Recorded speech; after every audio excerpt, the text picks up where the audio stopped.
आजकल से बंद हो एमसीसी धोखा हो एमसीसी धोखा हो यसका लागि अमेरिकन सेना आउँछन् कि आउन्नन् आज सत्ताधारीले तर्क राख्ने गरेका छन् आज सत्ताधारीले तर्क राख्ने गरेका छन् एमसीसी सम्झौतामा अमेरिकी सेना आउने भनेर कहाँ लेखेको छ त्यसो भए हामीले सोध्न चाहन्छौं कोशी सम्झौतामा भारतीय सेना आएर भारतीय बाँधको कोशी बाँधको सुरक्षा गर्ने भनेर कहाँ लेखेको छ तर कोशी बाँधको सुरक्षाको लागि के नेपालको जंगी के नेपालको प्रहरी नेपालको सेना नेपालको सशस्त्र कोशी बाँधको सुरक्षा गर्न सक्षम छैन तर आफ्नो बाँधको सुरक्षा गर्नको लागि भारतले आफ्नो सेना खटाएको छ मैले तपाईलाई स्पष्ट गराउन चाहन्छु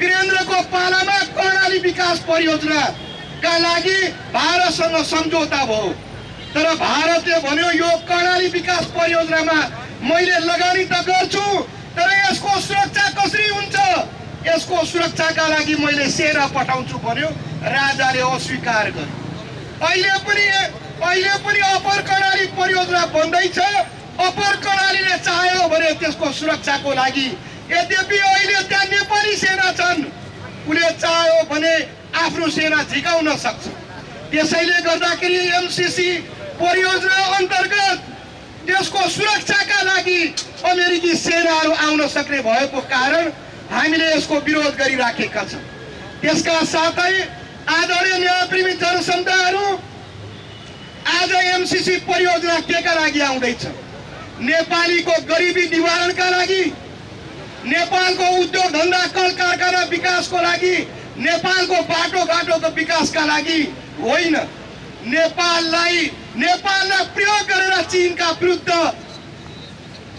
विरुद्ध तपाईले उपयोग गर्नका लागि हो आज विश्वको भू राजनीति तपाईले हेर्नुस् आज विश्व कोल्ड वारको स्थितिमा शीत युद्धको स्थितिमा अगाडि बढेको छ आज अमेरिकाले घोषणा गरेको छ उसको एक नम्बरको शत्रु चीन हो चीनलाई ठीक पार्नका लागि अमेरिकाले लगातार नेपालका शासकहरूलाई दबाब दिँदैछ तिमीहरूले यो अनुदान जसरी भए पनि लिन पर्छ अहिले पनि 28 गतेसम्म म्याद थिएन र यसको मङ्सिर 28 गतेसम्म यसको अन्तिम म्याद थियो तर एमसीसी बोर्डले यसको म्याद बढाएको छ उले लगातार भन्दैछ तपाईले लिनुस् खाए कान नखाए खिच भनेर भन्दैछ किन यति जोर गर्दैछ यदि उलाई हाम्रो देशको गरिबीसँग चिन्ता छ भने पहिला आफ्नो देशका 90 लाख भिखमगालाई उले माथि उठाए भइहाल्छ यदि उलाई नेपालको गरिबीको बारेमा चिन्ता छ भने अमेरिकामा असहाय जातिले पाइरहेको दुःख निवारण गरे हुन्छ उले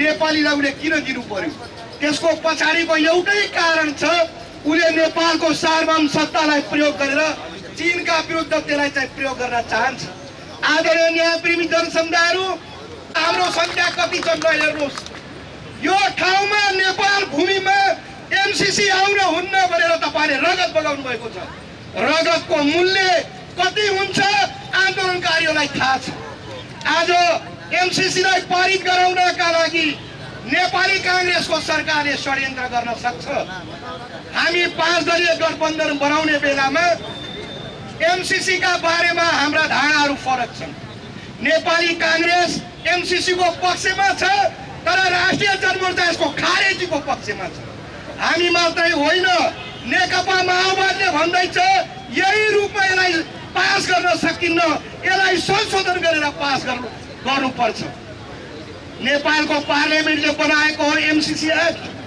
नेपालले संशोधन गर्ने अमेरिकाले भनिसकेको छ एमसीसी का कुनै प्रावधान संशोधन हुन्न समाजवादी एकीकृत समाजवादीले भन्दैछ हामीले यही रूपमा पास गर्न दिन्नौं संशोधन गर्न पर्छ संशोधन नेपालले गरेर हुन्छ वा अमेरिकाले गर्न पर्छ अमेरिकाले भन्दैछ कुनै प्रावधानमा संशोधन हुँदैन भनेर तैपनि सत्ताधारीहरूको जोड छ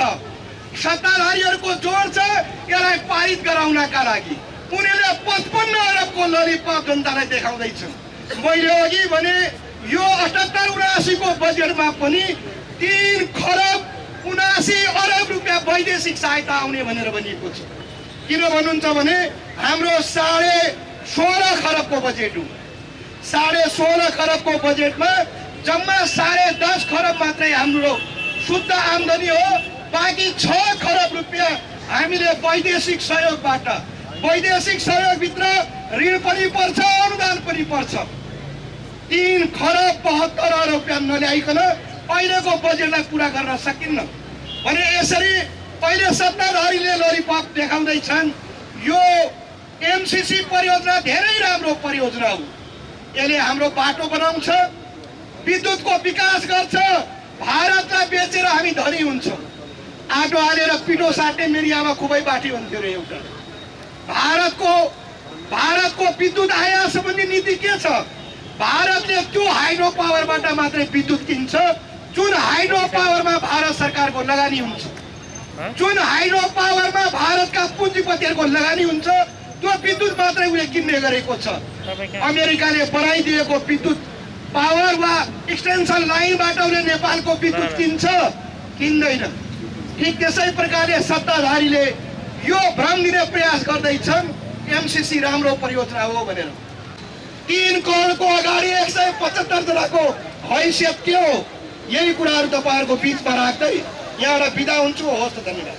जनसमुदायहरू र यस कार्यक्रमका नेतृत्वगणहरू, पत्रकार मित्रहरू र उपस्थित सम्पूर्ण न्यायप्रेमी जनसमुदायहरूमा मेरो व्यक्तिगत तहबाट र देशभक्त जनगणतन्त्र मोर्चाको तहबाट स्वीकार्नुहोस् क्रान्तिकारी अभिवादन। आदरणीय जनसमुदायहरू, हामी एमसीसी खारेजीको अभियानमा निरन्तर सडकमा सङ्घर्षरत नै छौँ। हामीले पटक पटक एमसीसीको विरोधको सन्दर्भमा जेलहरू हामी गएका छौँ, हिरासतहरू गएका छौँ र धेरै आन्दोलनकारीहरूले आफ्ना टाउकाहरू फुटाउँदै हामी आएर यहाँसम्म आइपुगेका छौँ। आदरणीय मित्रहरू, आज एमसीसी वास्तवमै नेपालको हितमा छैन र नेपाली जनताको हितमा छैन। नेपालको सार्वभौमिकतामाथि आँच आउने खालको जो एमसीसी परियोजना अमेरिकाले नेपालमा लाद्न खोज्दैछ र यहाँका दलालहरू, यहाँका शासकहरू विभिन्न षड्यन्त्रको बीचबाट पास गराउने षड्यन्त्रहरू बुनिराखेका छन्। आज एमसीसीका विरोधीहरूलाई, आज यी विकासका विरोधीहरू हुन्, यी विकास चाहँदैनन्। यिनीहरूले एमसीसीलाई वास्तवमै राम्रो ढङ्गले बुझिराखेका छैनन् भनेर गलत प्रचार गरिराखेका छन्। यो देशका बुद्धिजीवी भनौटाहरू ती अमेरिकी दलाल बनिराखेका छन्, ती दलालकै भोइसहरू बनिराखेका छन् र आज एमसीसीले यो देशको समस्या हल गर्छ रे, यो देशका गरिबका समस्या हल गर्छ रे, यो देशका युवाहरूलाई रोजगार दिलाउँछ रे भनेर भ्रमात्मक समाचारहरू फैलाइराखेका छन्। आदरणीय मित्रहरू, त्यो कदापि हुन सक्दैन। एमसीसीले दिने त्यो पैसा, त्यो 55 अरब पैसाले यो देशको समस्या समाधान गर्नको निम्ति त्यो होइन। आदरणीय मित्रहरू, त्यो पैसा वास्तवमै आफ्नो योजना पुरा गर्नको निम्ति त्यो एमसीसीभित्र सैनिक रणनीति सहित एमसीसी आएको छ। आइपीएसको अङ्गको रूपबाट आइरहेको छ। नेपालको भूमिलाई आफ्नो एउटा थलो बनाउँदै आज चाइनालाई आफ्नो काउन्टरमा राख्नको निम्ति जुन ढङ्गको षड्यन्त्रपूर्ण ढङ्गले अमेरिका आइराखेको छ, यसमा आम नेपाली जनता स्पष्ट छन् र नेपाली जनताले कदापि एमसीसी चाहिराखेका छैनन्। नेपाली जनता एमसीसी यो वा त्यो नामबाट यसलाई राख्न चाहिराखेको छैनन् कि यसलाई टोटल्ली रूपबाट नेपालबाट खारेज गर्न चाहिराखेका छन्। आज एमसीसी यदि नेपालमा आयो भने नेपाली जनताको भाग्य र भविष्य खतरामा पर्नेछ। आज यो देशको स्वाभिमान बेचिनेछ र जसरी अमेरिकाको उपनिवेशमा नेपाल पर्नेछ। आदरणीय मित्रहरू, उपनिवेशको शिकार बन्नेछ नेपाल, र जसको कारणले गर्दा एमसीसी कुनै पनि हालतमा यो देशमा लागू गर्न दिनु हुँदैन भन्ने स्वरूप हामी आन्दोलनमा सहभागी भइराखेकै छौँ। आज एमसीसी लागू भएका राष्ट्रहरू हामीले देखिराखेका छौँ।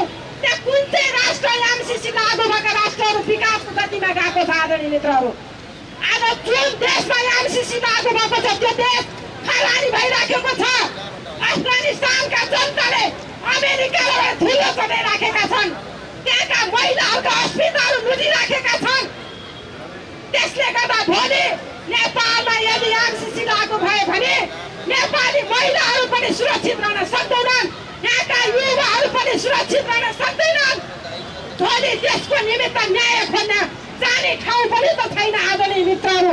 नेपालको कानुन भन्दा एमसीसीको कानुन माथि भइसकेपछि हामी माथि भएका शोषणहरू अन्यायहरूको हामीले कुनै न्याय पाउने ठाउँ पनि रहने छैन र अमेरिकाले आफ्नो शासन लान्नेछ, आफ्नो कानुन लान्नेछ।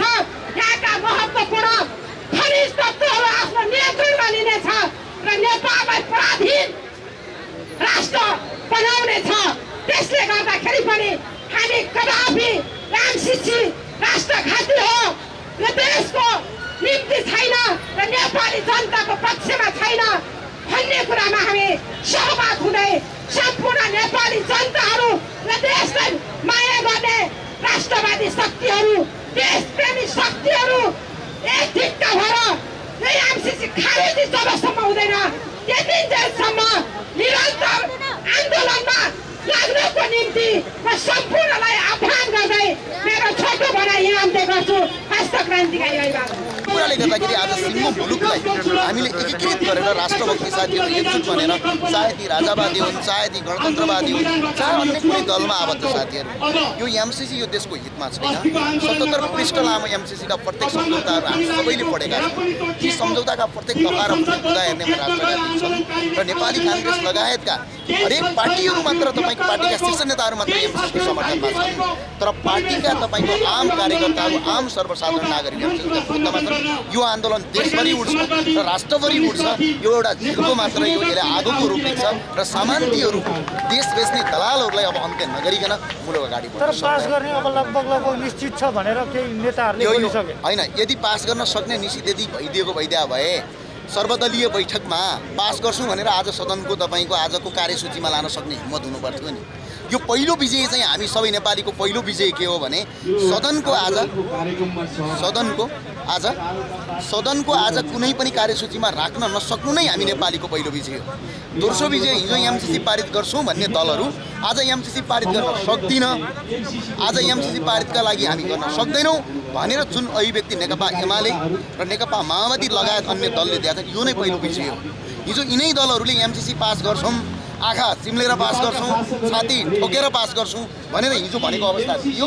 आज चाहिँ के छ भने हामी पास गर्दैनौँ भनेर आज सदनको कुनै पनि मिटिङमा आज यो कुरा लगिएको अवस्था छैन। यो हाम्रो पहिलो विजय हो र एमसीसीका विरुद्धमा झन्डै 1 करोड हस्ताक्षर बुझिएको छ। त्यो जनताको अवमूल्य गर्न पाइँदैन र प्रहरी प्रशासन भन्ने कुरा के हो भने राष्ट्रको सेवामा लाग्ने हो। तर प्रहरी साथीहरूलाई पनि यो कुरा थाहा छ, भोलि एमसीसी यदि लागू भयो भने हामी विदेशीका दास हुन्छौँ भन्ने कुरा प्रष्टै थाहा छ। तर के गर्नु भने नुनको सोझो गरिराख्नु भएको छ र प्रहरी र सुरक्षाकर्मी साथीहरूलाई पनि हाम्रो अपिल के छ भने यो राष्ट्रवादी आन्दोलन हो, यो राष्ट्रवादी आन्दोलनमा दबाव नगर्नुहोस् र एक दिन यो दबाव नगर्नुहोस्। यो तपाईँका लागि लडेको, तपाईँका सन्तानका लागि लडेको, भोलि आउने पिँढीका लागि लडेको, सिङ्गो एउटा मुलुकको स्वतन्त्र राष्ट्रका लागि लडेको। होइन, तपाईँले एमसीसी पास हुँदैन भन्दै गर्दा नि भोलि एमसीसी पास हुने दिन आयो भने चाहिँ के गर्नु? त्यो एमसीसी पास गर्ने दिन आइसकेपछि नेपाली जनताले त्यसको फैसला गर्छ। नेपाली जनता अहिले पनि म भन्छु नि, नेपाली जनता केही 2-4 वर्षको विदेशीहरूको दलालको नजिक केही दलहरू गयो भन्दैमा नेपाली जनताहरू दलाल छैनन्। नेपाली जनताले त्यसको बदला लिन्छन्। एउटा प्रचण्डलाई सत्तामा पुर्याउनका लागि 17,000 मान्छे मरे भने देश बचाउनका लागि कतिले भोलि बलिदान दिनुपर्ने अवस्था आउन सक्छ। र अर्को कुरा, ती नेताहरूले कल्पनामा पनि सोच्ने होइन एमसीसी पारित गरिसकेपछि नेपालको बाटोमा नेपालको प्रहरी प्रशासन लगेर 2-4 जना प्रहरी लगेर 2-4 जना आर्मी लगेर म सुरक्षित हुँला भनेर कल्पना नगरे पनि हुन्छ। त्यो कल्पनाभन्दा बाहिरको कुरा र एमसीसी लागू भएर भोलि हामी सिङ्गो नेपाली जनताको भविष्यमाथि यदि खेलवाड गर्न सक्ने अवस्था यदि सृजित हुन्छ भने त्यतिखेर नेपालका जनताले यी नेताहरूलाई जिउँदो छोड्लान् जस्तो लाग्छ तपाईँलाई सोच्छु लाग्छ। भोलि नेपाली जनताको स्थिति यदि अफगानिस्तान बन्यो भने पहिलो आक्रमण त नेपाली जनताले भोलि यी नेताहरूलाई गर्छ। र नेताहरू डराएको अवस्था छ। यदि नडराइदा भइदिए भए 2 वर्ष अगाडि एमसिसी पारित गर्ने आजसम्म रोक्नेवाला थिएन। डराएको भए अहिले टेबल गर्छौँ भन्छन् नेताहरू। बाबा कस्तीसम्म छ भने पछाडि के भन्छन् भनेपछि तपाईँको थाहा छ, लात्तीले मान्ने मान्छे लातले मान्ने मान्छे बातले मान्दैन अरे क्या। यी सामान्तीहरूलाई, यी भ्रष्टाचारी, यी दलालहरूलाई लात्नै चाहिएको अवस्था छ।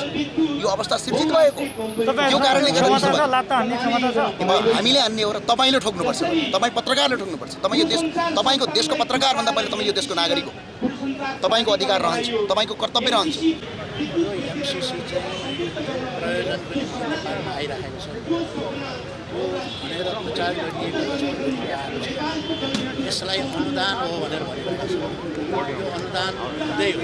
तपाईँलाई थाहा छ पनि अनुदानलाई संसदबाट पास गर्नुपर्छ भने अनुदानलाई गर्दैन।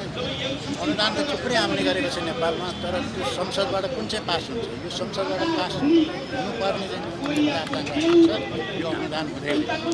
र यो चाहिँ इन्डो पेसिफिक स्ट्राटेजी भनेर जो भनिन्छ अमेरिकाको एउटा रणनीति छ। त्यो रणनीतिको एउटा अभिन्न अङ्ग हो र नेपालले उसलाई त्यो रणनीतिभित्र पार्न चाहन्छ। उसलाई सैनिक सङ्गठनमा रूपमा चाहिँ प्रयोग गर्न नेपाललाई चाहन्छ, किनभने चीनसँग लड्नको निम्ति नेपाललाई उसले अखाडाको रूपमा प्रयोग गर्न चाहन्छ। त्यसकारण हामी त्यो अखाडा बन्न दिन चाहँदैनौँ। अखाडा बन्नुको अर्थ के हो भने नेपाल चाहिँ अफगानिस्तान बन्नु हो, इराक बन्नु हो, होइन? त्यसकारण चाहिँ त्यस्तो बन्न हामी शान्तिपूर्ण नेपालीहरूले चाहिँ त्यो गर्न चाहँदैनौँ।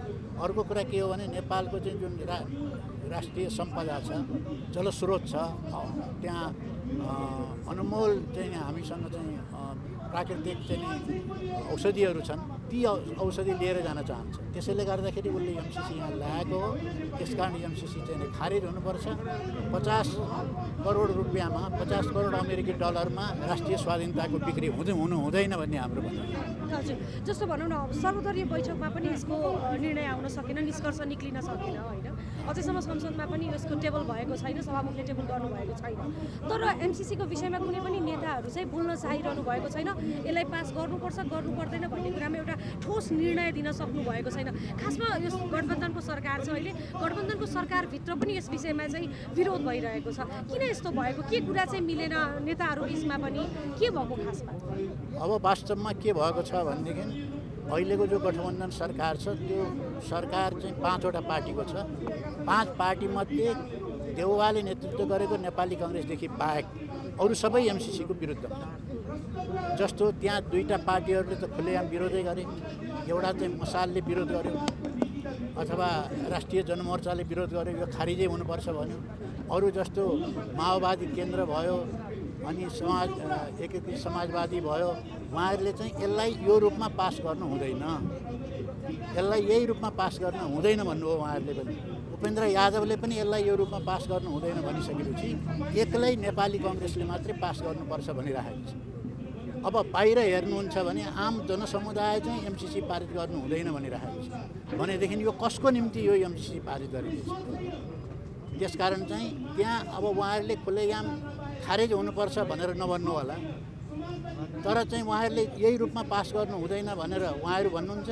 एमसिसीले भन्छ यसलाई कुनै परिवर्तन गर्न सकिँदैन, संशोधन गर्न सकिँदैन, अनि त्यो सिद्धिहाल्यो। हजुर, जस्तो भनौँ न शेरबहादुर देउवाले चाहिँ मैले र प्रचण्डज्यूले पत्र पठाइसकेका छौँ भनेर भन्नुभयो, तर प्रचण्डजीले होइन भन्नुभयो। यो खास कुरा के हो? खासमा अहिले देख्दाखेरि शेरबहादुर देउवाजी एकलौटी एमसिसी पास गर्नुपर्छ भनेर लागेको जस्तो देखिन्छ, तर प्रचण्डजी पनि खुलेर बोल्नु भएको छैन नि, पास गर्नु हुँदैन पनि भन्नुभएको छैन, गर्नुपर्छ पनि भन्नुभएको छैन। मौन हुनुको कारण प्रचण्डजी चाहिँ के हो खासमा?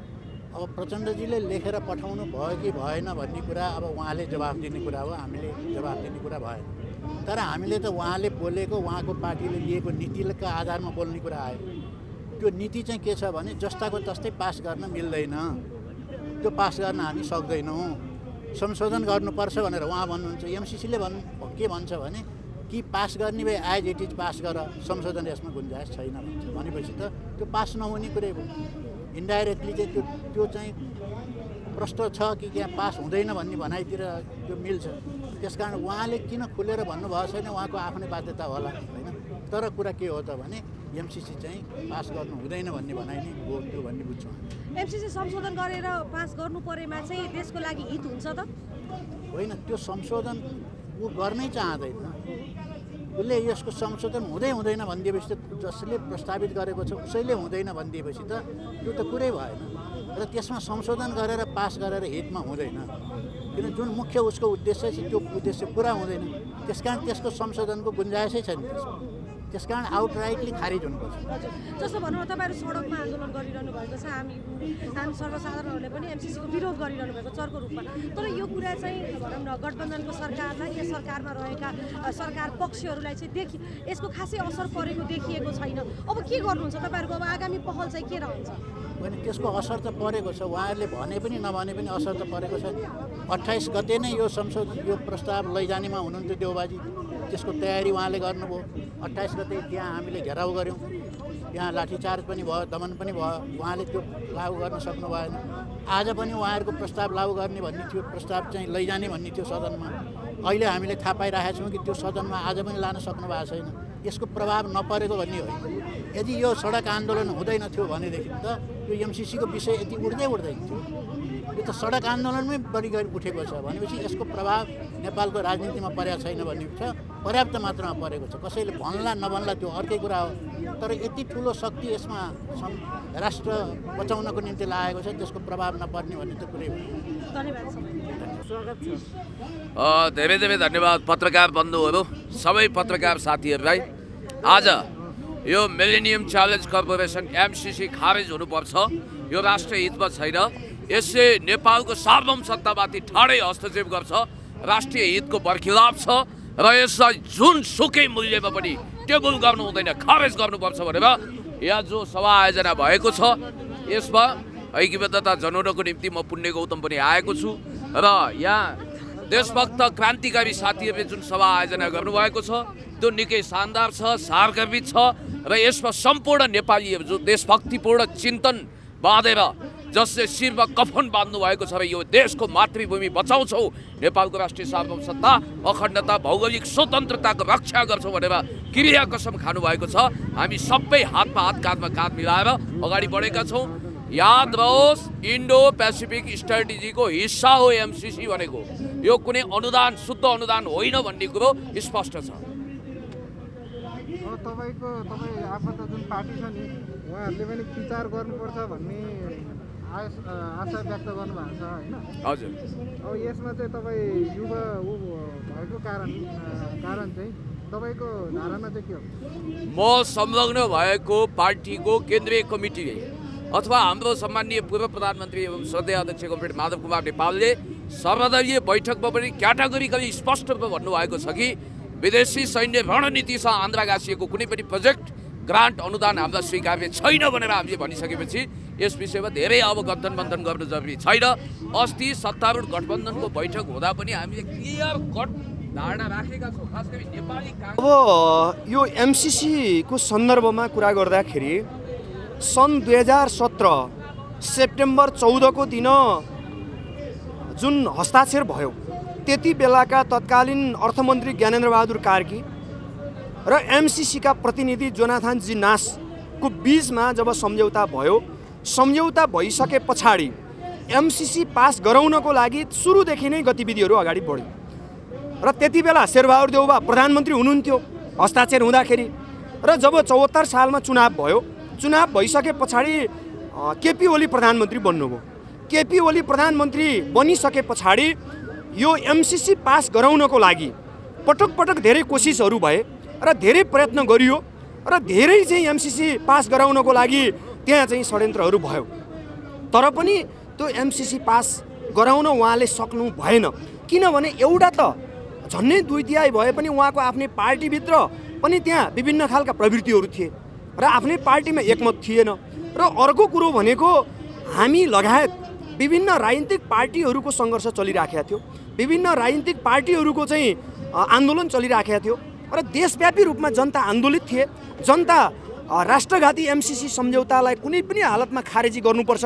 भनेर निरन्तर जनताले खबरदारी गरिराखेका थिए र त्यसको हामीले नेतृत्व गरिराखेका थियौँ र त्यसो हुँदाखेरि हामीले जुन ढङ्गले सङ्घर्षलाई अगाडि बढायौँ र त्यो सङ्घर्षको बलको कारण र त्यसै गरी भित्र पनि केही एमसिसीका विपक्षमा रहेका जो संसदहरू हुनुहुन्थ्यो र उहाँहरू ले पनि त्यहाँ भूमिका निर्वाह गर्नुभयो र बाहिरको प्रेसर हाम्रो प्रेसरको कारणले गर्दाखेरि त्यति बेला केपी ओलीले राष्ट्रघाती एमसीसी उहाँले अनुमोदन गराउन सक्नु भएन र पछिल्लो स्थितिमा जब एमसीसी केपी ओलीले पास नगराइसके पछाडि अमेरिकाले केपी ओलीलाई पनि दबाब दिँदै आइराखेको थियो र पछि जब शेरबहादुर देउवा प्रधानमन्त्री हुनुभयो शेरबहादुर देउवा प्रधानमन्त्री भइसके पछाडि अमेरिकाले त्यहाँ चाहिँ त्यही ढङ्गले दबाब दिँदै आइराखेको स्थिति छ। जब सुरुमा फतिमा जेड सुमार आउनुभयो र त्यस पछाडि अहिले पछि फेरि डोनाल्ड लू चाहिँ आउनुभयो र पछिल्लो स्थितिमा फेरि शेरबहादुर देउवा जब बाहिर जानुभयो र अमेरिकाले जो प्रेसर गरिराखेको छ जो दबाब दिइराखेको छ त्यो दबाबको कारणले गर्दाखेरि पनि कुनै पनि हालतमा छिटोभन्दा छिटो एमसीसी पास गराउनको लागि आज शेरबहादुर देउवा नेतृत्वको सरकार मरिहत्ते गरेर लागि परिराखेको छ। तर पनि उहाँहरूको चाहिँ गठबन्धनभित्रै पनि एकरूपता त छैन र त्यसको मुख्य कारण भनेको सङ्घर्षरत जो राजनीतिक पार्टीहरू छन् जो दलहरू छन् र जो हामीले सङ्घर्ष गरिराखेका छौँ र जनताले जुन ढङ्गले चाहिँ त्यहाँ सहभागिता जनाइराखेका छन् त्यो कारणले गर्दाखेरि अहिले पनि उनीहरूले सहज ढङ्गले चाहिँ संसदबाट त्यसलाई अनुमोदन गराउन सकेका छैनन् र हामीले पटक पटक यही अस्ति 27 गते हामीले एमसिए कार्यालय घेराउ गऱ्यौँ जहाँ जो चाहिँ याकाइन यति होटल अगाडि हामीले घेराउ दियौँ र 28 गते यही चाहिँ यो संसद भवनको 3टा आर्कबाट हामीले त्यहाँ घेराउ गऱ्यौँ। तर घेराउ गर्ने क्रममा हामीलाई त्यहाँ चाहिँ प्रहरीले जबरजस्ती ढङ्गले बल प्रयोग गर्यो।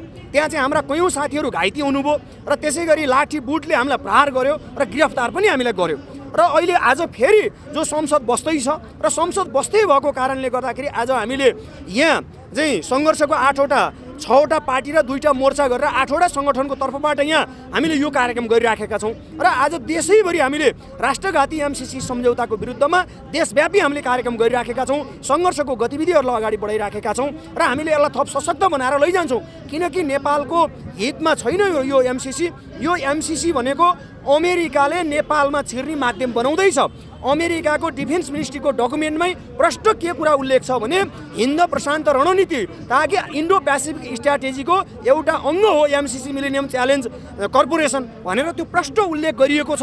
र त्यसो हुँदाखेरि यो एमसीसीले जुनसुकै बहानाबाजी गरे तापनि यो एमसीसीले नेपालको विकास होइन, नेपालको समृद्धि होइन, नेपालको जनताको अधिकार सुनिश्चित होइन, यसले नेपाललाई ध्वस्त बनाउँछ, नेपाललाई रणमैदान बनाउँछ, नेपालको विनाश गर्छ। यो एमसीसी यदि नेपालमा लागू भयो भने नेपाललाई युद्धभूमिको रूपमा यसले परिणत गराउँछ। अमेरिकाको उद्देश्य भनेको पछिल्लो स्थितिमा हिजो एक ध्रुवीय विश्व थियो, अमेरिकाको छत्रछाया थियो र उसको छत्रछाया आज त्यो छैन। एक ध्रुवीयबाट आज 2 ध्रुवीय हुँदै आज बहुध्रुवीयमा विश्व पुगेको छ। त्यसो हुँदा पछिल्लो स्थितिमा चाइना जसरी चाहिँ अगाडि बढिराखेको छ, चाइनालाई काउन्टर दिनको लागि उसले यो एमसीसी नामको प्रोजेक्ट नेपालमा लागू गर्न खोज्दैछ। नेपाललाई एउटा माध्यम बनाउने, नेपाललाई रणमैदान बनाउने र खास गरी टिबेटमा हिंसा भड्काउने र चाहिँ चाइनामा त्यहाँ चाहिँ एउटा किसिमको चाहिँ जो त्यहाँ गतिविधि गर्ने र त्यहाँ काउन्टर दिने जो उसले काम गर्दैछ र त्यसको चाहिँ मुख्य नेपाल चाहिँ यो ट्रान्जिट पोइन्ट हुन्छ र त्यसले नेपाल रणमैदान बन्ने हुँदाखेरि र नेपाललाई त्यसले चाहिँ सबैभन्दा बढी विनाश गर्ने हुँदाखेरि यो आज 50 करोड अमेरिकी डलर ताकि 57-58 अरब नेपाली पैसामा यो मुलुकलाई आज दाउमा राख्न पाइँदैन, यो मुलुकलाई रणमैदान बनाउन पाइँदैन, यो मुलुकको स्वाधीनतालाई ध्वस्त बनाउन पाइँदैन, यो मुलुकलाई लिबिया, सिरिया, अफगानिस्तान र इराक बनाउन पाइँदैन भन्ने हामी निरन्तर आन्दोलित छौँ। र त्यसले गर्दा हाम्रो यो आन्दोलन जबसम्म राष्ट्रघाती एमसीसी सम्झौता खारेज हुँदैन तबसम्म हाम्रो आन्दोलन निरन्तर जारी रहन्छ, हाम्रो सङ्घर्ष निरन्तर जारी रहन्छ। आम जनताको बिचमा हाम्रो सङ्घर्ष निरन्तर अगाडि बढिराखेको छ र आम जनतालाई हामीले सङ्घर्षमा उतारिराखेका छौँ। जनता सङ्घर्षमा आउँछन् र त्यसको सशक्त नेतृत्व गर्छौँ र यतिसम्म कि यी दलाल राष्ट्रघातीहरू त कुरा छोडिदिउँ, अहिलेको सत्ता, अहिलेको व्यवस्था र अहिलेको सरकार समेत यदि उनीहरूले जबरजस्त यो एमसीसी उनीहरूले अनुमोदन गराउने दुस्साहस गर्छन् भने सत्ता, अहिलेको व्यवस्था र अहिलेको सरकार यो सबै ध्वस्त हुन्छ। यो उनीहरूले कसैले पनि यसलाई बचाउन सक्नेवाला छैन र यो अहिले बेलैमा सचेत भएर गम्भीरताका साथ बोध गरेर एमसीसी खारेजको लागि हामी फेरि पनि आग्रह गर्छौँ, अपिल गर्छौँ। हामीले यो सङ्घर्षका कार्यक्रम गरिराखेका छौँ तर हामी छोड्नेवाला छैनौँ। जस्तो सुकै परिस्थिति आए पनि त्यो सामना गर्न हामी तयार छौँ। त्यसको जस्तो सुकै परिस्थिति आए पनि त्यो मूल्यबोध चुकाउन हामी तयार छौँ, हामी खरानी हुन तयार छौँ। तर राष्ट्रघाती एमसीसी कुनै हालतमा स्वीकार्न तयार छैनौँ र सशक्त ढङ्गले त्यसको नेतृत्व गर्न हामी सक्षम छौँ, हामी तयार छौँ र यसलाई निरन्तर हामी अगाडि लैजान्छौँ। अनि अब सरकारले त अब देशको पक्षमा छ भनेर एमसीसी ल्याउन लागेको छ, अनि तपाईँहरूले यस्तो गर्दाखेरि सरकारले आफ्नो निर्णय फिर्ता लिएला जस्तो लाग्छ तपाईँलाई? होइन उसले यदि निर्णय फिर्ता लिँदैन भने त आफ्नो च्यान आफैले खनिसकेको छ। त्यो च्यानमा गाडिन मात्रै बाँकी छ। आज किन त्यो भनिराखेको छ भने 11 अरब पैसा खर्च भइसकेको छ। 11 अरब पैसा चाहिँ आज तपाईँको चाहिँ यो त्यो बाहनामा उनीहरूले खर्च गरिसकेका छन्। उनीहरूले लुटेर चाहिँ जो चाहिँ खाइराखेका छन्, खाएका छन्, बाँडेका छन्। र त्यसो भएको कारणले गर्दाखेरि आज के एमसिसीले साँच्चै अमेरिकाले नेपालको हितको निम्ति यत्रो मरिहत्ते गरेर लागि परिराखेको छ। नेपालको हितको निम्ति चाहिँ के एमसिसी चाहिँ जबरजस्त नेपाललाई थोपर्न खोजिराखेको हो त, दिन खोजिराखेको हो त? यो त होइन नि त। त्यसो भएको कारणले गर्दाखेरि नेपालमा छिर्ने एउटा माध्यम हो उसको चाहिँ, नेपालमा छिर्ने, नेपाललाई रणमैदान बनाउने। भोलिको स्थिति के हुन्छ? हाम्रा चाहिँ चेलीबेटीहरूको स्थिति के हुन्छ? हाम्रा चाहिँ दाजुभाइहरूको स्थिति के हुन्छ? हाम्रा दिदीबहिनीहरूको स्थिति के हुन्छ? यहाँको स्थिति सबै दर्दनाक, सबै चाहिँ पीडादायक र बेहाल स्थिति हुँदैन? हाम्रा दिदीबहिनीहरू चाहिँ बलात्कृत हुनुपर्छ, हाम्रा दाजुभाइहरू मारिनुपर्छ, हाम्रो मुलुक रणमैदान बन्छ। भोलि चाहिँ अमेरिका र चाइनाको बिचको जब लडाइँ हुँदाखेरि के हाम्रो मुलुक रणमैदान बन्ने होइन? नेपालको हितमा छ। केही दलाल राष्ट्रघाती नेताहरूले आफ्नो स्वार्थ पुरा गर्नको निम्ति उनीहरूले ठिक छ भनेर जनतालाई भ्रम सिर्जना गरिराखेका छन्। यो ठिक छैन। यदि यो ठिक हो भनेदेखि त किन तपाईँको चाहिँ यो आन्दोलन गरेर हामी के चाहिँ नबुझेर आइराखेका छौँ? तपाईँको त्यो डकुमेन्टमा त प्रष्ट उल्लेख छ त। तपाईँको एमसिसीको जो डकुमेन्ट छ त्यो डकुमेन्टमा प्रष्ट उल्लेख छ। यदि उसले किन संसदबाट पास गराउन खोजिराखेको छ, किन चाहिँ संसदको बहुमतबाट पास गराउन खोजिराखेको छ? जब त्यो पास भइसके पछाडि त भोलि त कानुन बन्छ। र कानुन बनिसके पछाडि स्वभावैले चाहिँ त्यहाँ प्रष्ट के उल्लेख छ भने नेपालको संविधानसँग बाजिएका सबै चाहिँ त्यसका धाराहरू स्वतः निष्क्रिय हुनेछन् भन्ने त्यो त प्रष्ट उल्लेख छ। एउटा कुरो त्यहाँनिर छ। अर्को कुरो नेपालमा भएका जति पनि बहुमूल्य खनिज पदार्थहरू, युरेनियम नेपालमा पाइन्छ। त्यो युरेनियम लगायतका बहुमूल्य खनिज पदार्थहरू उत्खनन गर्ने र त्यसलाई आफ्नो ढङ्गले प्रयोग गर्ने र आफ्नो ढङ्गले चाहिँ त्यो खनिज पदार्थहरूलाई चाहिँ उसले चाहिँ बिक्री वितरण र उसले लिएर जाने। अर्को कुरो बौद्धिक सम्पत्तिमा पनि उसको हस्तक्षेप हुने। त्यसै गरी यो जति पनि चाहिँ खर्चहरू हुन्छ त्यो खर्चको हिसाब किताब समेत पनि नेपालले कुनै पनि राख्न नपाउने। यतिसम्म कि 13 करोड डलर त नेपालले त्यहाँ चाहिँ हाल्नुपर्छ। नेपालले आफूले हालेको जो 13 करोड डलर समेत पनि कोही हिसाब किताबसम्म पनि अडिट गर्न नपाउने। उनीहरूले नै अडिट गर्ने हिसाब किताबको सन्दर्भमा कुरा गर्दाखेरि। र यसै गरेर चाहिँ नेपालको समग्र चाहिँ 55-56 अरबमा सिङ्गो मुलुकलाई चाहिँ दाउमा राख्ने, सिङ्गो मुलुकलाई रणमैदान बनाउने, सिङ्गो मुलुकलाई विनाश गर्ने, ध्वस्त गर्ने। र यतिसम्म कि तपाईँको नेपाललाई लिबिया, अफगानिस्तान, सिरिया र इराक बनाउने यो खेल त नेपाली जनतालाई स्वीकारेछ। आज जो बौद्धिक भनिएका, विद्वान भनिएका मान्छेहरू आज देशको बारेमा सोच्नु पर्दैन, जनताको बारेमा सोच्नु पर्दैन। तपाईँको योभन्दा बढी पैसा एनसेलको कर उठाउन नसक्ने, बेरुजु पैसाहरू छन् त्यो उठाउन नसक्ने, कर छली गरेकाहरूलाई चाहिँ तपाईँको नियन्त्रण गराउन नसक्ने, अनि विकास र समृद्धिको कुरा गर्ने, मुलुकलाई बेच्ने, आमालाई बेचेर धनी हुने, यो दुनियाँमा यो यस्ता पनि चाहिँ यी चाहिँ दरिद्र मानसिकताकाहरू छन्। आज चाहिँ तपाईँको एमसिसी लागू गराउनु भनेको मुलुकलाई आमा बेचे बराबर होइन।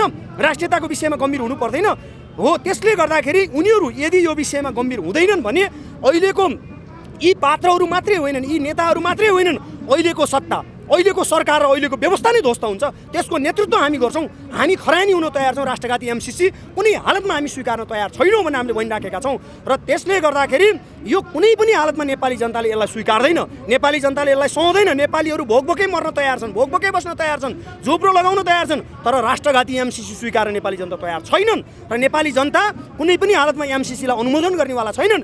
हेर्नु होला, यिनीहरू कोही कसैलाई पनि, चाहे प्रधानमन्त्री, चाहे मन्त्रीहरू, चाहे जो संसदहरू छन्, जो एमसिसी पास गराउनको लागि भोट दिन्छन्, ती कसैलाई पनि पानी मुनि गए पनि नेपाली जनताले छोड्नेवाला छैनन्। हेर्नुहोस्, नेपाली जनता सचेत भइसकेका छन्, जागिसकेका छन्, आन्दोलित भइसकेका छन्। र आम मिडियाहरूले पनि यसलाई व्यापक रूपमा एउटा रङ्गले आम जनताको बिचमा पुर्याइदिन जरुरी छ।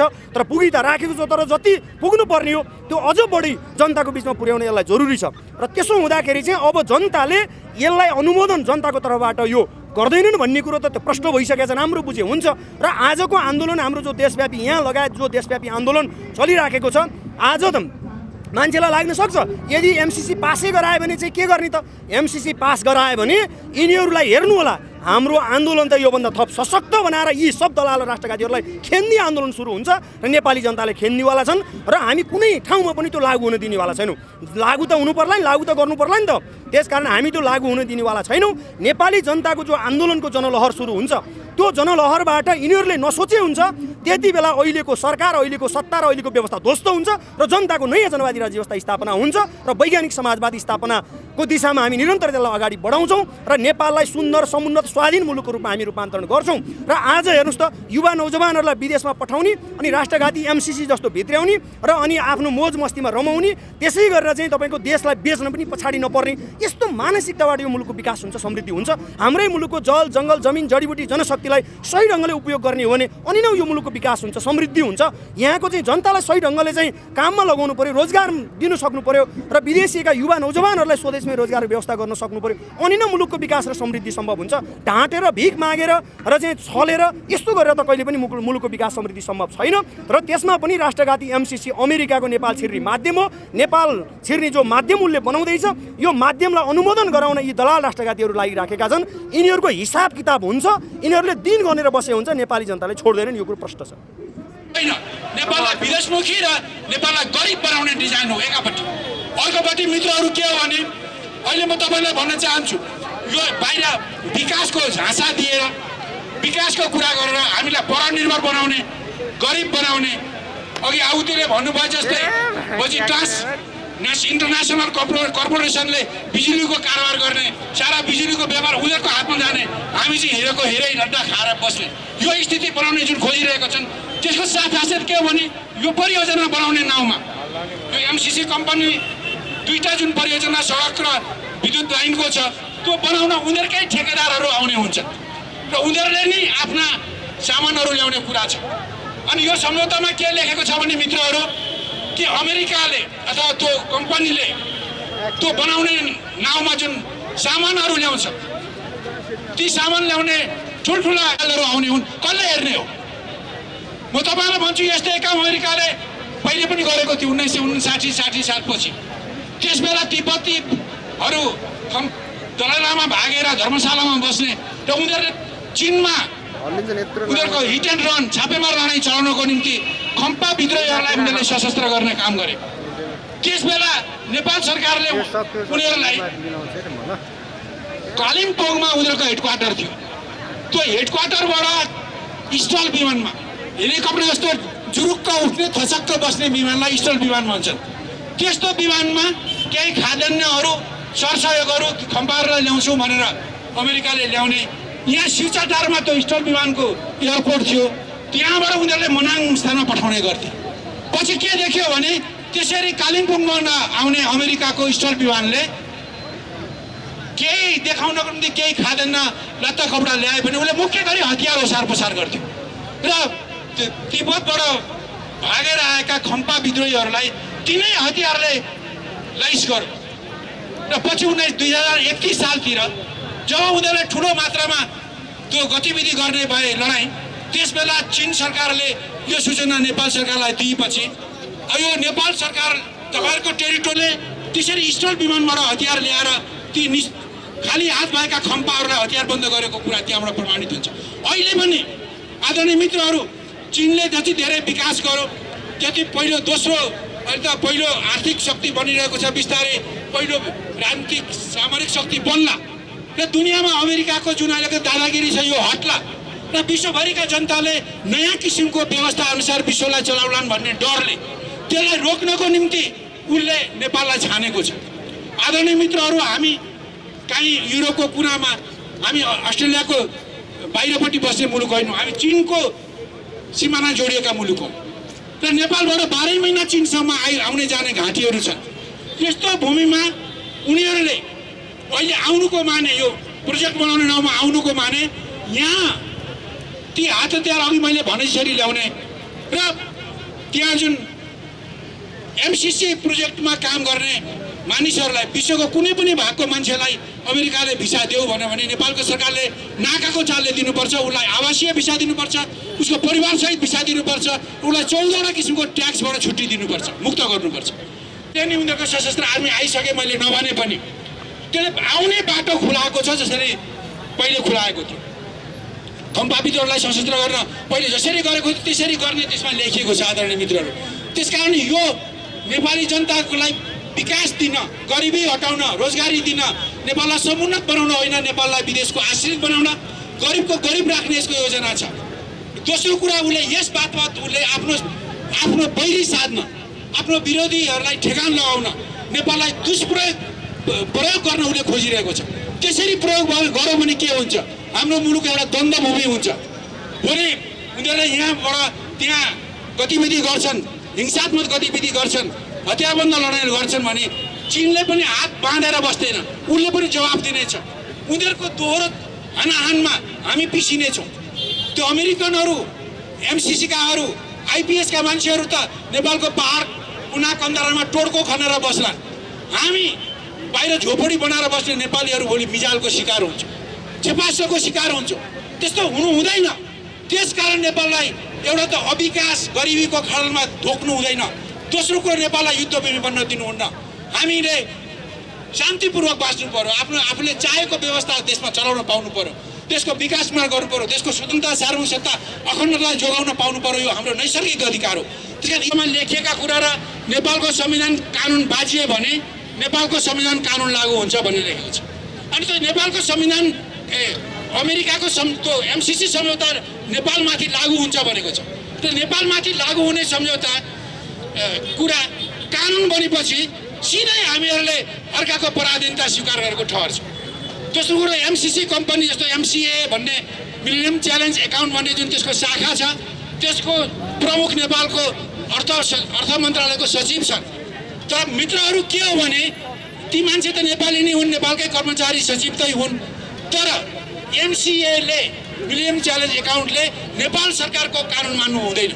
उसले सिधै एमसिसी हेडक्वार्टरको निर्देशन पालन गर्नुपर्छ। त्यहाँभित्र च्याउन, हिसाब किताब हेर्न, मान्छे भर्ना गर्न, त्यहाँ अनुगमन गर्न पनि एमसिसी हेडक्वार्टरले अनुमति दियो भने मात्रै हामीले पाउँछौँ। उनीहरूले अनुमति दियो भने, तर बिना अनुमति हामी पाउँदैनौँ। यसरी नै बौद्धिक सम्पत्तिको कुरा पनि लेखिएको छ। त्यस कारण आदरणीय मित्रहरू, यस्ता कुराहरू हुँदाहुँदै पनि दलालहरू के लेख्छन् भने होइन, त्यस्तो हामीलाई तल पार्ने केही कुरा पनि छैन।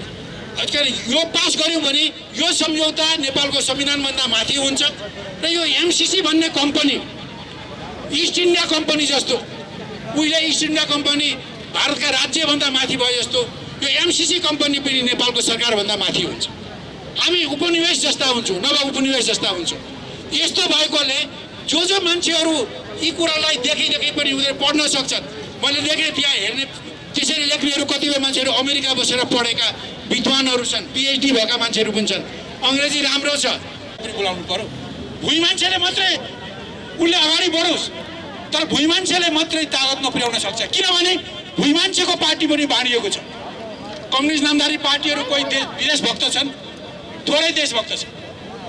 प्रजातन्त्रमा पनि बाँडिएका छन्, विदेशभक्त छन्, थोरै वामपन्थीहरू, प्रजातन्त्रवादीहरू र राष्ट्रवादीहरू पनि बाँडिएका छन्। देशभक्त र देश विरोधीमा अथवा विदेशभक्तमा बाँडिएका छन्। यदि यी मूल पार्टीहरूमा देशभक्तहरू नै हामी हुन्थ्यो भने सबै मिलेर रोक्न सजिलो हुन्थ्यो। अहिले सबै दलका संस्थापनहरू हामी सत्तामा नरहेका कुरा गरिरहेको, हामी जो अहिले सत्तामा छैनौँ, सत्तामा नरहेका जो सबै दल यदि देशभक्त हुन्थे भने सत्तामा भएका र नभएकाले सबैले मिलेर रोक्न सक्थ्यो। आज धेरै अधिकांश ठुला दलहरूमा विदेशभक्तहरू हाबी भएकोले त्यहाँभित्र देशभक्तहरू छटपटाइरहेको हुनाले सबै दलमा भएका देशभक्तहरू मिल्नु पर्यो र स्वाभाविक रूपमा देशभक्त शक्तिहरू अहिले कमजोर छ। हाम्रो पार्टी नेपाल कम्युनिस्ट पार्टीको तर्फबाट न्यायप्रेमी दाजुभाइले खालको अभिगत यहाँका शासकहरूको गर्न छ, जसले अमेरिकी साम्राज्यवादको तालमेदारी गरेर आफ्नो ज्यान गुमाएका छन्, आफ्नो देश सर्वनाश बनाएका छन्। त्यसको उदाहरण हामीले चार्ल्स टेलर, अफ्रिकाको एउटा देश लाइबेरियाको राष्ट्रपति चार्ल्स टेलर, जो अमेरिकी साम्राज्यवादको दलाल थिए, जसले अमेरिकालाई आफ्नो एमसिसी मार्फत होइन तर अमेरिकी साम्राज्यवादीको पैसा ल्याएर देशमा लगानी गरेका थिए, दावेदारी गरेका थिए, उनले दलाली गरेका थिए। चार्ल्स टेलरलाई पछि लगेर हेगमा लगेर उभ्याइएको थियो, अन्तर्राष्ट्रिय अदालतमा उभ्याइएको थियो चार्ल्स टेलरलाई। किनभने अमेरिकी पैसा भनेको, अमेरिकी शर्तहरू भनेको सामान्य प्रकारका शर्तहरू छैनन्। तपाईँलाई थाहा छ, अर्को शासक कुनै समयका समयको अमेरिकी शासन प्रणालीबाट निर्देशित भएको एउटा भिडियो त्यस कार्यालयलाई पूर्ण रूपले खारेज गर्नुपर्छ हाम्रो भनाइ त्यो छ। अहिले हामीले सुनिरहेका छौँ केपी ओलीले एमसीसीलाई तुरुपको पत्ताको रूपमा सरकार ढाल्ने र फेरि सरकार बनाउने, तासको पत्ताको रूपमा तुरुपको पत्ताको रूपमा प्रयोग गरिराख्नु भएको छ भने हामी सुनिरहेका छौँ। हो, यो यसलाई प्रयोग गर्नु सत्ताको खेलको निम्ति संसदीय भित्र त्यो बेग्लै कुरा भयो, तर राष्ट्रघात जस्तो विषयलाई सत्ता लिने र दिनेको कुरासँग साटेर यदि एमसीसी पारित गर्ने भयो भने नेपाली जनताले कुनै पनि नेताहरूलाई माफी गर्ने छैन, कुनै पनि पार्टीहरूलाई माफी गर्ने छैन। नेपाली जनताले सबैलाई खरानी पार्नेछ। म यो चुनौती दिन चाहन्छु जनताको अगाडिबाट। न्यायप्रेमी दाजुभाइ तथा दिदीबहिनीहरू, एमसीसी यति खतरनाक तरिकाले आएको छ, त्यस कारणले यसमा सुधारको कुरा होइन, यसलाई पुरै खारेज गरिनुपर्छ, यसलाई पुरै रिजेक्ट गरिनुपर्छ र सम्पूर्ण नेपाली जनताले देशव्यापी रूपमा यसको बारेमा बोल्नुपर्छ। यसलाई कुनै पनि हालतमा खारेज गर्नु यसलाई कुनै पनि हालतमा खारेज गर्नुपर्छ, लागू गर्न दिनु हुँदैन। हाम्रो धारणा यहाँनिर छ। अब हामी राजनीतिक पार्टीहरू, नेपालका सबै राजनीतिक पार्टीहरू जो सडकमा छन्, जो सत्ताभन्दा बाहिर छन्, जसले देशको राष्ट्रियताको खबरदारी गरेका छन्, हामी सबै देशभक्त जनवादी राजनीतिक पार्टीहरूलाई हामी एकताबद्ध भएर यो एमसीसीका विरुद्धमा सङ्घर्ष गर्न र यो एमसीसी जस्तो राष्ट्रघाती सहमति गर्ने, सम्झौता गर्ने, नेपाललाई पराधीन बनाउने यस्तो प्रकारका शासकहरूको अन्त्य गर्नको लागि एकजुट हुन पनि म अपिल गर्दछु। तपाईँहरूलाई थाहा छ हाम्रो देशमा विकास चाहिन्छ, हामीलाई थाहा छ हाम्रो देशमा विकासको आवश्यकता छ। हाम्रो भनाइ के छ भने विकास गर्नु छ भने विदेशीले दिएको पैसाले बाक्लो दाल र चिल्लो रोटी गरेर विकास हुँदैन। नेपालका शासकहरूले तपाईँले देख्नु भएको छ, अहिले एउटा कार्यालयमा 5 लाख तिर्ने गरिएको छ। त्यही एमसीसीको तिनका कर्मचारीले 1.5 लाख 2 लाख रुपियाँ तलब खाइरहेका छन्। सारा पैसा 11 करोड रुपियाँभन्दा 11 करोडभन्दा बढी रुपियाँ चाहिँ खर्च गरिसकिएको छ भन्ने आएको छ। नेपालको पैसा एमसीसीको निम्ति अनावश्यक रूपमा खर्च गरिएको छ। अनि नेपाली जनताको सम्पत्तिमा, नेपाली जनताको टाउकोमा ऋण थोपरेर जिल्ला रोटी बाक्लो दाल गर्ने शासकहरूबाट नेपालको विकास हुन सक्दैन। विकास गर्नको लागि लगानी गर्न जरुरी छ। राज्यले लगानी गर्नुपर्छ। हो, लगानी गर्नको लागि ऋण लिनुहोस्, ब्याज तिरौँ, ऋण लिउँ, ब्याज तिरौँ। अमेरिकाबाट ऋण लिनुपर्छ कि बेलायतबाट लिनुपर्छ कि फ्रान्सबाट लिनुपर्छ कि भारतबाट लिनुपर्छ कि चीनबाट लिनुपर्छ कि जापानबाट, अस्ट्रेलिया, कुन देशबाट लिनुपर्छ ऋण? हामीले ऋण लिउँ, ब्याज तिरौँ, उद्योगमा लगानी गरौँ, कृषिमा लगानी गरौँ, शिक्षामा लगानी गरौँ, स्वास्थ्यमा लगानी गरौँ, उद्योग क्षेत्रमा लगानी गरौँ, जल स्रोतमा लगानी गरौँ, ऋणको ब्याज तिरौँ, देशको विकास गरौँ, नेपाली जनतालाई रोजगार दिउँ। त्यसरी हुन्छ विकास। नेपालका प्राकृतिक सम्पदाहरू विदेशीहरूलाई दिएर नेपालका प्राकृतिक सम्पदाहरू, नेपालमा भएका तेल, नेपालमा भएको युरेनियम, नेपालमा भएका फलाम, सुन सबै अमेरिकाको हातमा पारेर एमसीसी मार्फत विकास गर्ने फासिस्टहरू, दलालहरूको कुराहरू यति नालायक प्रकारको छ। ती दलालहरूलाई देशबाट खेद्न जरुरी छ, त्यसलाई देशबाट निकाला गर्नुपर्ने जरुरी छ। यसको निम्ति अन्तमा म तपाईँहरूलाई भन्न चाहन्छु कि नेपालमा एउटा राजनैतिक परिवर्तनको जरुरी छ। हामी नेपालमा राजनैतिक परिवर्तनको जरुरी किन छ भने नेपालका शासकहरू, यो व्यवस्था दलाल पुँजीवादी व्यवस्थाले हामीले एमसीसी हटायो भने फेरि अर्को एमसीसी जस्तै आउँछ। किन आउँछ भने तपाईँले माथिल्लो कर्णालीको सम्झौता हेर्नुहोस्, पश्चिम सेतीको सम्झौता हेर्नुहोस्, अरुणतिरको सम्झौता हेर्नुहोस्, एमसीसी जस्तै प्रकारको सम्झौता छ। हामीले लडिरहेका छौँ, त्यसलाई कतिलाई खेदेका पनि छौँ, कतिलाई अवरोध गरेका छौँ र राष्ट्रको निम्ति निर्माण गर भनिरहेका छौँ शासकहरूलाई। तर शासक तिनै हुन्, व्यवस्था त्यही हो। त्यो व्यवस्थाले जो दलाली गर्छ त्यसले घुमाइ फिराइकन एमसीसी जस्ता राष्ट्रघाती दलाली प्रकारका चाहिँ सहमतिहरू गर्दै जनताको अगाडि तनाव थपर्ने गरेको छ, यातना दिने गरेको छ, मानसिक तनाव थपरेको छ। त्यसकारण योबाट मुक्त हुनको लागि यो व्यवस्थाको अन्त्य गर्न जरुरी छ। दलाल पुँजीवादी व्यवस्थाको अन्त्य गर्न जरुरी छ। न्यायप्रेमी दाजुभाइ तथा दिदीबहिनीहरू, हामीले एमसीसी खारेज गरौँ, देशको यो दलाल पुँजीवादी व्यवस्थाको पनि खारेज गरौँ। यति भन्दै म तपाईँहरूबाट बिदा हुन चाहन्छु। हार्दिक क्रान्तिकारी अभिवादन।